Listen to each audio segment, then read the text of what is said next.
We're going to do a seat restoration, give you some pointers on what it takes to rebuild your seat. We're going to use a 1969 seat. I'm not an expert on seat upholstery, but it isn't that difficult to do. You can do this in your house. You can apply this to just about all of the Volkswagen seats. They're all about the same, with some minor differences. First, let me just say that before you get into having it powder coated, and I highly suggest that it's a reasonable process, money-wise, to do, and what you get back is a complete finished frame that's ready to be upholstered. It really saves a lot of time and cleanup, and the quality of the powder coat makes the seat frame last forever. But there's a few things that you need to look at before you send it out to the powder coater. First and foremost, there's tabs that are welded to the frame. These tabs are what fasten the seat cover to the frame. And if they're broke, then you're going to have to use screws, or you're going to have to jimmy it to make it work, which is quite often what you see. But to do it correctly, the best thing is to just make some tabs and either weld them on or rivet them on. So that's critical. You need to make sure that your spring assembly works good. A lot of times these are bent up, the spring's broken, or they have problems. And make sure that this is all working freely before you send it out. You want everything, so that it's ready when it comes back to go back together.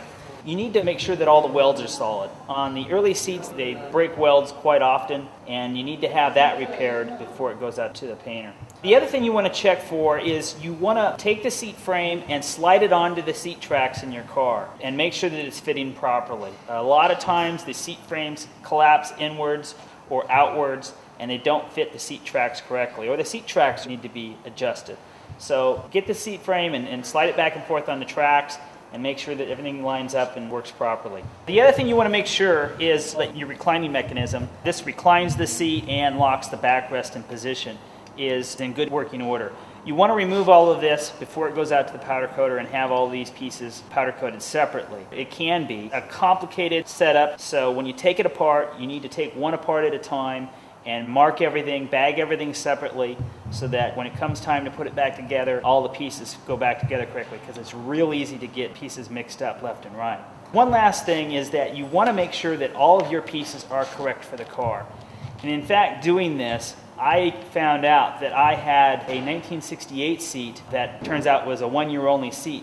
And this stud here was smaller. It was actually 6 millimeters. And I went to put it back together after it was all powder coated, and it didn't fit. And I had to go out and find another seat and have it powder coated. So make sure that everything fits together properly before you go ahead with the project. With the seat springs, some people prefer to have them powder coated. Some people don't bother. These aren't rusty. They were in pretty good shape, so I didn't have them powder coated, but it certainly doesn't hurt to have those done at the same time.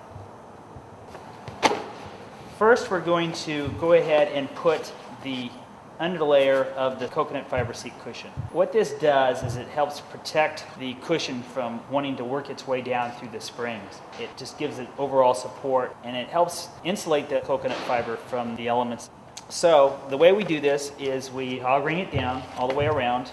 These are your average $10 hog ring pliers. Just grab a hold of it like that, crimp it down. Pretty simple here. You want this to be tight. Just trim off the excess around here.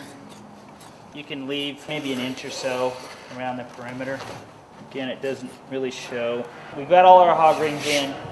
It's nice and tight, and we're ready to throw the coconut fiber cushion onto it. What we're going to do is we're going to set it in there, get as many of the corners in as you can, and then we'll pull the rest around with a screwdriver.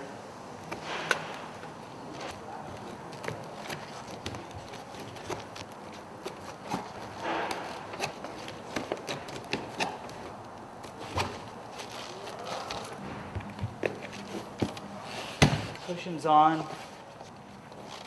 All right.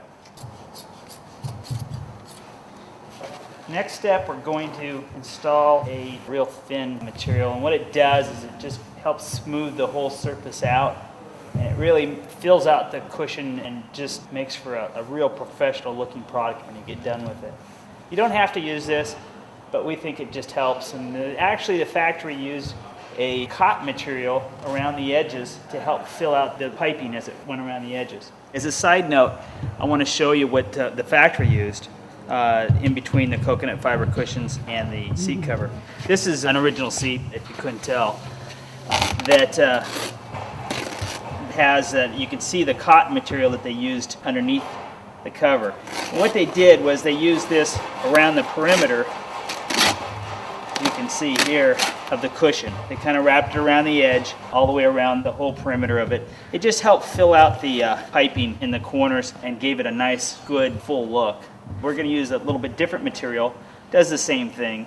Any thin material, not too thin, we're not looking for something vinyl, but we're looking for something that's going to just blend into the seat and lay down smooth. The problem is you don't want to get too thick. If you do, you'll see the line of where the material stops. Now what we're going to do is we're going to cover the whole seat with the material. That makes it real easy. But this is just to show you what the factory did. On this, you just lay it down on top. It'll stay in place. You want it to hang over so that it covers the pad all the way around. We're going to glue this fabric to the corners here a little bit. The whole purpose is what we don't want is we don't want the material bunching up like this. We want it to be as smooth as possible as it comes around the corner. All right.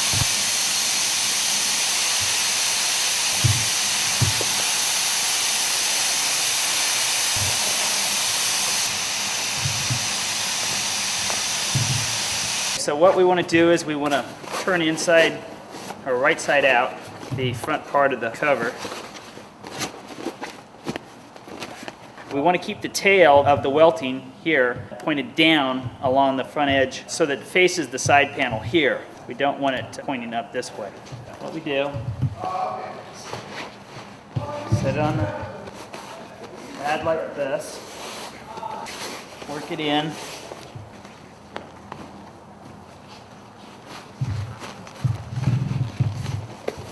Critical point. When you go to pull these corners back over, it's critical that you keep these together like this. If you don't, this wants to tear out. So it's really important that as you come over like this, that we hold it like this. If you don't, it'll tear.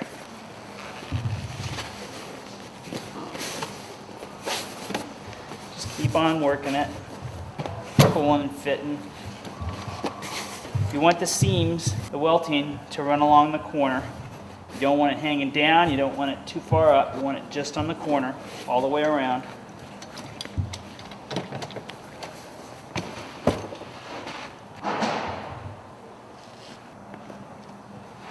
And you got your seams correct, keep your eyes on that. Go ahead and pull the front edge up, either side in the front, and hook it over the hook.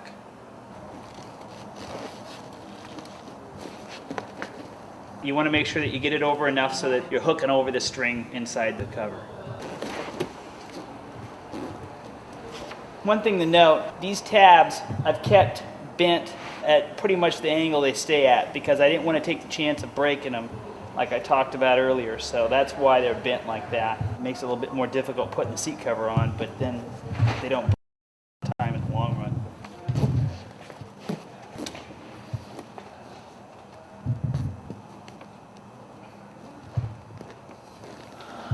Push down on the seat and hook it onto the hook and then let go and it just kind of pulls its way in.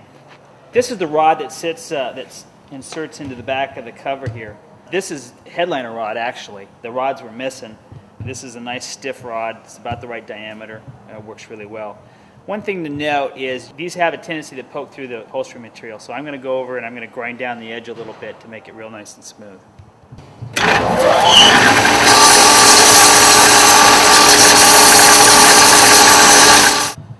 We're inserting the rod into the sewn pocket in the cover. Then we're going to take this and we're going to pull it over these hooks here.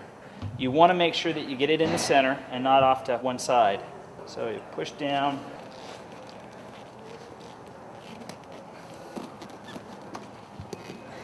Again, I've left the hooks bent over. It's harder to install it, but then I don't take that chance of the hook breaking off when I do. If you do break the hook and you don't want to replace it, which we'll show you how to do on the backrest. What you can do is you can run a wire through the seat cover and through the wire and wire it down to the seat spring or to the seat frame here. That works well. You see that done a lot. Or you can just drill a hole and run a screw in with a washer that holds it in place.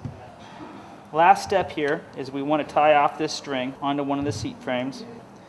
We'll go ahead and tie the one side like so. There. This side we don't have to worry about how tight it is because we're going to go to the other side and cinch it down. And then we're going to come to the other side and pull on it tight like that. And make sure that everything is fitting right on the sides, that the cover's hanging down correctly and that nothing's hanging out. Pull this around, get this set up here. Just like wrapping a Christmas present. And there we have it.